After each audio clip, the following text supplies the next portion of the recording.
তুমি যখন জন্ম নিয়েছ, তোমার কানের একেবারে কাছে মাধুর্যপূর্ণ যে ধ্বনি সর্বপ্রথম প্রবেশ করেছে, সেটা কি জানো?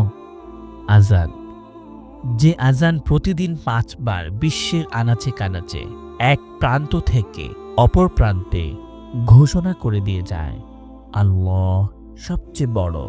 এই আজানে আল্লাহর পরে যে নামটি উচ্চারিত হয়, সেটা কার নাম বলো তো?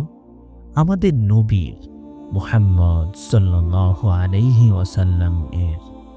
প্রতিদিন বিশ্ব জুড়ে চেনা অচেনা সর্বস্থানে আল্লাহর একত্ববাদের সাথে উচ্চারিত হচ্ছে, ওয়া আশহাদু আন্না মুহাম্মাদার রাসূলুল্লাহ। আমি সাক্ষ্য দিচ্ছি যে মুহাম্মদ আল্লাহর রাসূল। এই যে তুমি মুসলিম, কোন কালিমার স্বীকৃতি দিয়ে তুমি মুসলিম?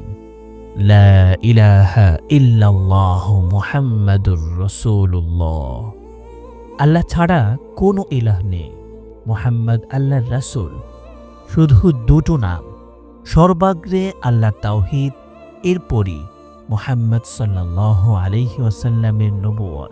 অতি গুরুত্বপূর্ণ এই দুই স্থানেই নয় কেবল, এমন প্রচুর উদাহরণ আছে যেখানে আল্লাহর নামের পরে উল্লেখ আছে একটি নাম, মুহাম্মদ, প্রাণের স্পন্দন।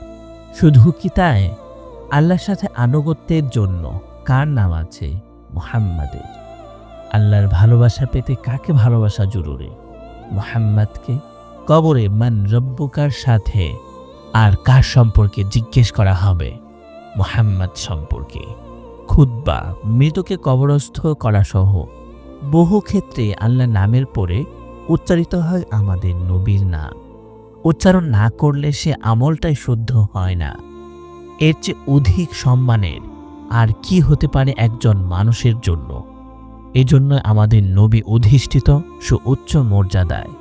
সে ঘোষণা দিয়ে স্বয়ং আল্লাহ তাআলা বলেন, ওয়ারাফা'না লাকা যিকরা। আমি আপনার আলোচনা সুউচ্চ করেছি।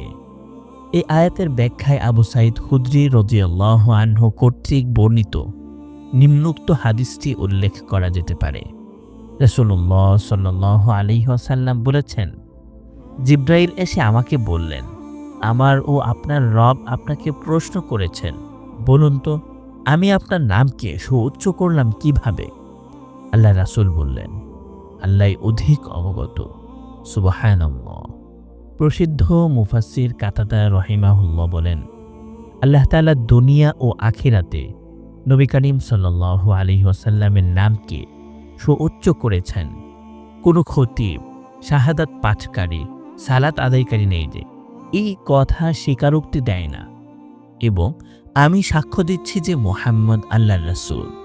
এই সুউচ্চ মর্যাদা সম্পন্ন মানুষটির প্রতিবেশী হতে চাও না? চাও না তার ছায়ায় জীবনটা কাটিয়ে দিতে? আল্লাহ যাকে এত উঁচু মর্যাদা দিয়েছেন, তাকে কি হৃদয়ের উঁচু আসনে জায়গা দিতে ইচ্ছে হয় না? জেনে রেখো, তাকে ভালোবাসা ও অনুসরণের উসিলায় তোমার জন্য অপেক্ষা করে আছে প্রভূত সম্মান ও মর্যাদা।